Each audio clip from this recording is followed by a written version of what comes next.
Welcome to a Community Partners interview where we explore the organizations, opportunities, and resources that look to make change in our daily lives. I'm your host, Sean Pickard, and you're listening to Voices for Ability Radio, all abilities, all the time. Today, I'm joined by Rachelle Parado, the Executive Director of Odyssey Care Group.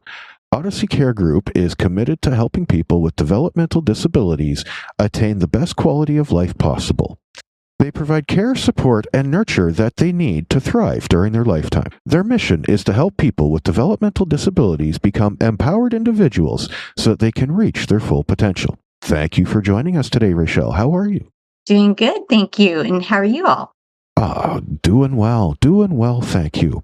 Now, before we get going here into the Odyssey Care Group and everything that they do, let's learn a little bit about you. What is the Rachelle Parado experience? What inspired you to work at Odyssey Care Group? Why work with individuals with disabilities? Well, I've been doing this since I was a young child, so it kind of goes back to the early 90s, 92.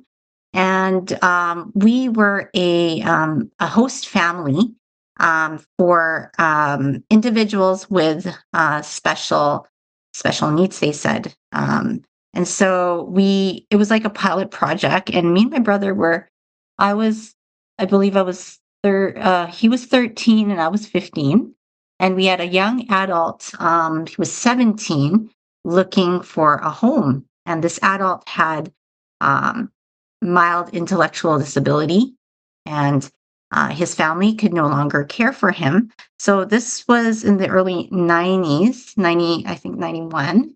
And they were testing out residential home settings with families like us with kids, and how we viewed if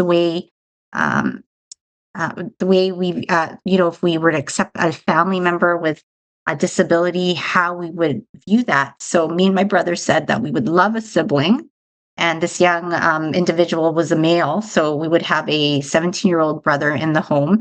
And the tests went well. We had so much fun, as a foster home, as a host family, they were saying, and it was just so rewarding because we had the ability to share our home, our family life, our experiences with an individual whose family couldn't do that for him because his mother as well had a mild intellectual disability and she was a single mom. And so this one experience led to 2 individuals in the home eventually as the years went by. And then they gave us 4 individuals. And during this time, me and my brother were in our college years, so we would do activities with them and incorporate them in our family lives, and was so rewarding. They even went to Disneyland with us. So it was just a happy experience to expand our family to individuals in need of care. So that was very rewarding, and that's how my family started out with care homes.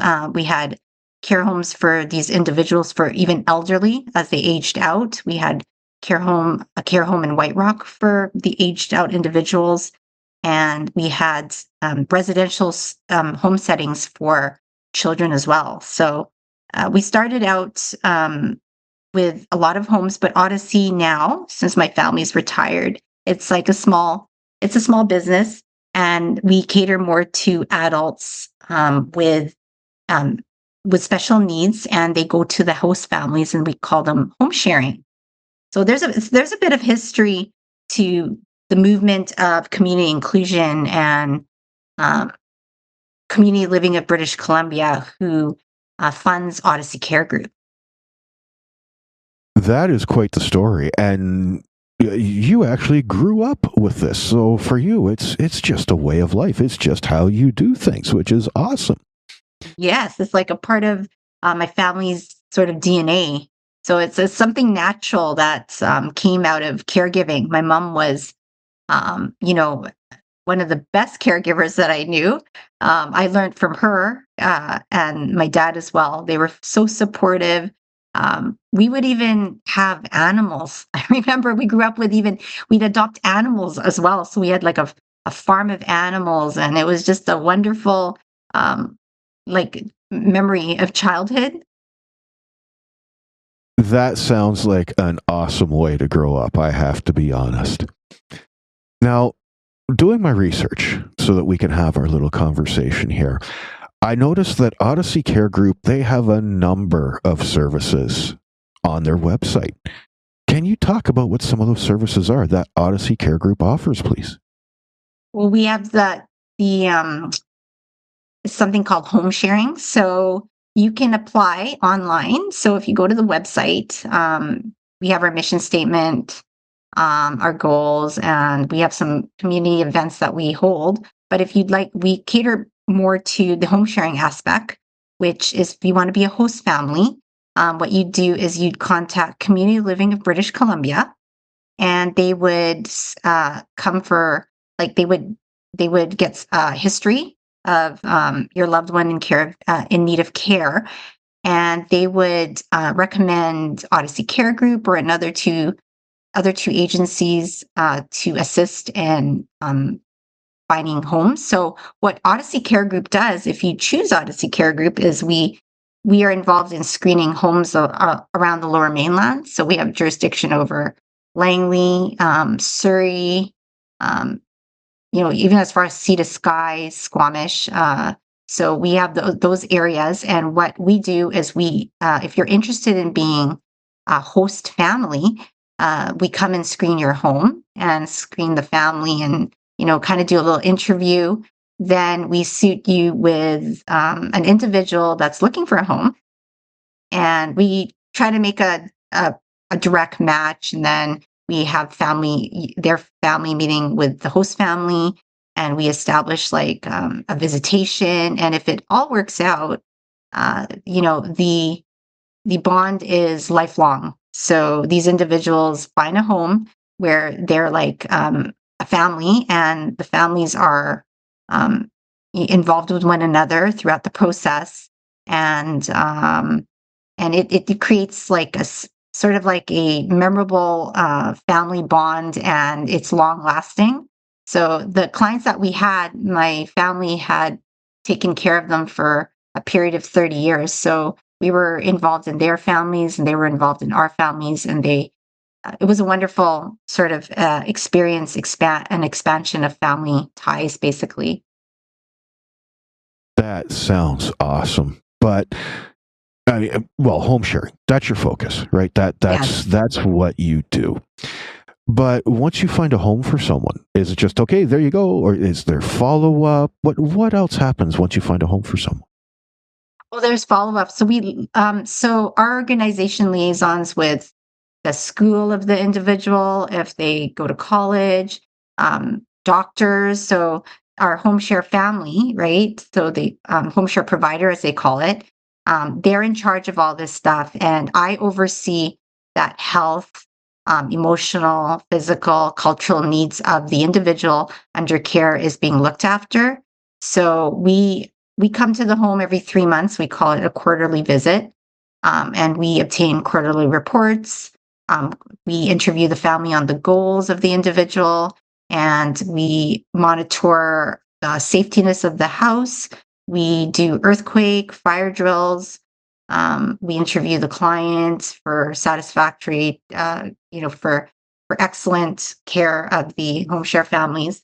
And we also provide resources like counseling, debriefing session for both the client and the family. And yeah, we're there to support basically because we want this to be a very good experience on both parties, the family and also the individual in need of care. So I'm there to oversee everything, and we also provide support workers. So if the individual in need of care needs to go out into the community and say the caregiver needs a bit of a break, we have support workers that can assist in taking the individual out. And they also have activity day programs, right, available for the individual, and also transportation like Candy Dart. We assist in all of those things to make it a very pleasant experience for both the host family and the client in care. So it's a really holistic approach, making sure Yes. the individual achieves their goals and what they want to do. Yes, absolutely. That is so awesome to hear. I love that. Now, let's talk a little bit about restrictions, Rachelle, okay? Every organization, right, they've got to have, let's call it silos. Here, this program, we're doing this, and that program, we're doing something else. So, are there any restrictions to the services at Odyssey Care Group, such as age, family members only for this program, things of that nature? What happens at Odyssey Care Group? Well, the individual has to be under community living of British Columbia. So we cater more to the adults, so over 18, aged out, they say. And they would have to go to their doctor to get an assessment, or PSI, they call it. And the doctor assesses their need of care, or if they meet the criteria for being an individual requiring need of care. So this would designate them as a PWD, person with disability, and they are entitled to these support services that Community Living of British Columbia offer. And they're also entitled to some support from the government as a individual with a disability designation. So those would be possibly the screening protocols and the eligibility criteria of Odyssey Care Group and other agencies, funded by the provincial governments. So I hope that answers that question. Actually, what I pulled out of that, Rachelle, was that it really comes down to age and where the doctor says the person needs to be. So there are a few things that come in there, but it comes down to the doctor is the big one, doctor and age. Yes. Now, Yes, that's right. we talked a little bit about the restrictions here, what folks need to be able to become a member. Let's talk about success. I always love success. We were talking earlier about the holistic approach you take to making sure people achieve what they need. So when someone asked for help, what supports were put in place? And please, no names, but what happened when someone asked for help at the Odyssey Care Group?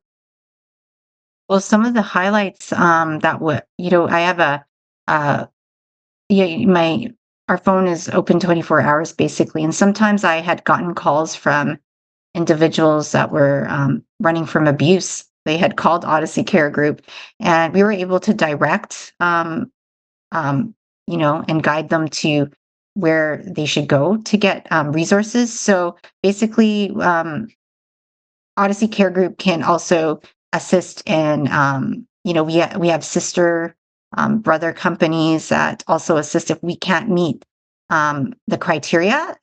We are affiliated with other organizations, and we work in partnerships with churches to provide services if Odyssey Care Group can't provide the services. So I've seen highlights where we were able to reach out to a multitude of people, not just with disabilities, some that were fleeing abuse. We were able to direct them to the right path. And we do this because we partner up with people in the community. We're partnering up with you as a radio station, which is great, to get the word out there that there's supports in place. There's not enough media. There's not enough, search engines online that can direct you to certain organizations. But when they've called Odyssey Care Group, we were able to at least assist them on the right pathway to getting help. So I've had people with addiction problems where we supported them through church groups, and also, supported them with places that they can go to for help. So a lot of people are coming from a foundation of no knowledge usually, and there's not enough voices, or there's not enough amplification on the media or search engines that can sort of direct and funnel youth to the right people, I find. So I think in this way, the way our organization works is we are a holistic approach, and we can actually lead others in the right direction, basically. I am so happy to hear that you help people get out of bad relationships, bad situations. I think I might need to put a round of applause in here just for, the helping people. So we'll do that in the editing stage, I think. But thank Thank you you. for doing that for those folks. Thank you. It's very rewarding. It is. It is. So, and it's unfortunate that those folks end up in that situation in the first place. But what is the one thing that you see happening over and over again to individuals with disabilities that shouldn't be? And how do we stop it, Rachelle? Well, I see that there is not enough foundation of knowledge on people with disability. So it goes back to how people with psychiatric and intellectual disabilities, they were actually hospitalized back in the early 1800s. And this is kind of like the history of how this all started with community living in British Columbia and the agencies, this Odyssey Care Group. So back in the 1878, there was an institution called the Woodlands in New Westminster. So this was a hospital. It was for the psychiatric, um, children and adults that were considered psychiatric and intellectual disabilities. So what they would do back in the day was they would hospitalize these individuals, and it was kind of heartbreaking to see, that they were ostracized and they were sort of discriminated. So this went on for some time, and then there was also abuse in the hospital, and people started to stand up for human rights. So this human rights came around the 1970s, where families of these individuals fought for the freedom of their loved ones to come out of the hospital and to come out to residential care. So then they were, the human rights movement, and eventually in 1991 they had opened, through Inclusion BC, they opened, community living of British Columbia to fund host families and for them to come out of residential care. So there's a history behind all this. And I think it's important for people to recognize that people with intellectual, psychiatric, or physical disabilities, that they are recognized as human beings, and there's nothing different from a normal human being. They're equally they're equally, looked at as people that can function well, like us. There's so many individuals I met with unique abilities like art. They have a love for painting, and they're just amazing. So sometimes we have artwork for sale, and we have fundraisers, and it's just lovely to work with these type of individuals. They bring you joy.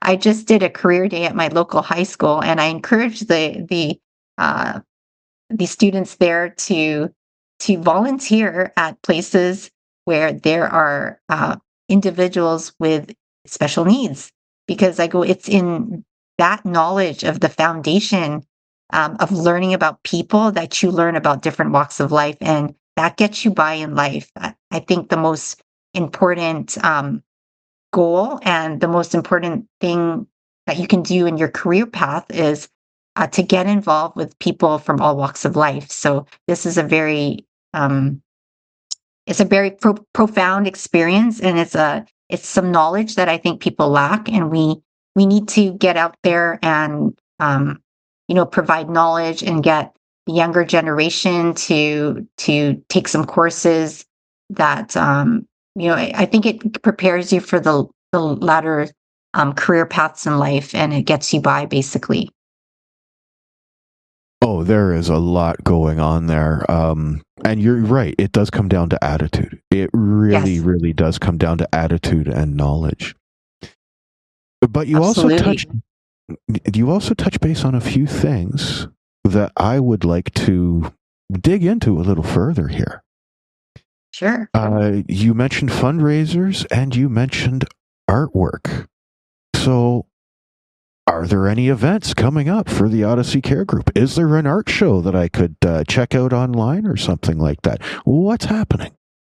Well, we're thinking about doing our annual Christmas party, and we're pairing up with our Inspire Ministries, our partnership with our church society, and we do this every year, and it's for the home sharing families and the clients of Odyssey Care Group. But we also extend the invite to people interested in joining Odyssey Care Group or interested in becoming a home share family, and also members of the Inspire Ministry Group. Uh, they reach out to people in the community that want a community network and want a partnership with people in general. So we'll be posting it on the website basically, and you can sign in and get your space, and yeah, and then we host different things around the Lower Mainland. We pair up with Want Rest. Want Rest is an organization that teaches the public on healthy eating. So we have buffet night. So we're working on these things for the next year. So we finished 2025 uh, our workshops and our fundraising events, but we have our Christmas. But 2026 we'll have a bunch of stuff going through the year as well too. Sounds like it's going to be an exciting year for you. Yes. Now, if someone wanted to become a member or volunteer with Odyssey Care Group, what's the process for joining as a member or volunteer? How would someone do that? Well, you can go to the website at odysseycaregroup.com, and there's contact us, I believe, and you can press contact us and it goes directly to an email, and it would go to our admin, and just say a little blur about yourself if you're interested in volunteering or um, working for Odyssey Care Group. If you want to become a host family, our website directs you straight to Community Living of British Columbia, where they would get the eligibility process going. So you would want to contact them first, and we'd probably be the second step. Or you can contact us directly if you're funding directly. So there's many ways to get our services, basically. That sounds awesome. Now, what is the name of the website again? Where do people go? It's if you just go on Odyssey Care Group, and we are like pretty much first all the time. So it's Odyssey Care Group. The journey starts with you. So it's odysseycaregroup.com. OdysseyCareGroup.com. Very important. Yes. Yeah. And then you get to the website, and it tells us it tells everyone our contact. Our slogan is "The journey starts with you," and it tells you about our vision and our mission, and it kind of describes what services that we offer to, and the careers and everything. So we are funded by Community Living of British Columbia. So it's really dependent on what kind of services they will fund, and sometimes I'd had to turn away some people, uh, because we didn't have the funding available at the time. But we always keep your resume, on file, and I always look back, and it's been good that way. Oh, that is good to hear. That is good to hear. Now, what is the one thing everyone needs to know about the Odyssey Care Group? That we're here for everyone, basically. We have a lot of affiliated partnerships with programs. So even if you call and we don't have something available, we can always point you in the right direction, basically. So it's a big holistic approach, and it's very knowledge based, and partnerships. We partner with a lot of organizations around. So you have those partnerships that put you in a position where if we can't help you, I know someone that can. Yes. I love it when that happens. Now, we are running out of time here, Rachelle, but if listeners are looking for more information, how can they reach out to you? We've already talked about odysseycaregroup.com. Is there a 1-800 number? What's the number that you have going 24 hours? How can people reach out? Well, it's you can reach out to us, and our number is 604-719, 7435. So that's 604-719-7435. So we have a phone number. We have Odyssey Care Group. Anything else you would like to add? I'm sorry, odysseycaregroup.com. Anything else you would like to add, Rachelle? Basically, if you go to our website, they've got these like little billets that we added, and you just press, and it kind of navigates you through the website. And I'm pretty proud of the way that it's user friendly, basically. So I'd be able to navigate more through it. That's excellent. All right. It's kind of cool. Sounds good. But we are out of time here, Rachelle. Would you like to say goodbye to the folks at home? Oh, yes. Thank you for having me on the station. And I would love to collaborate more. And hopefully we can do some more airtime. Oh, we're going to talk some more, Rachelle. We're going to talk some more. Thank you so much. Ladies and gentlemen, that was Rachelle Parado, the Executive Director of Odyssey Care Group. That's all the time we have for today. I'm your host, Sean Pickard. Until next time, bye for now, everybody.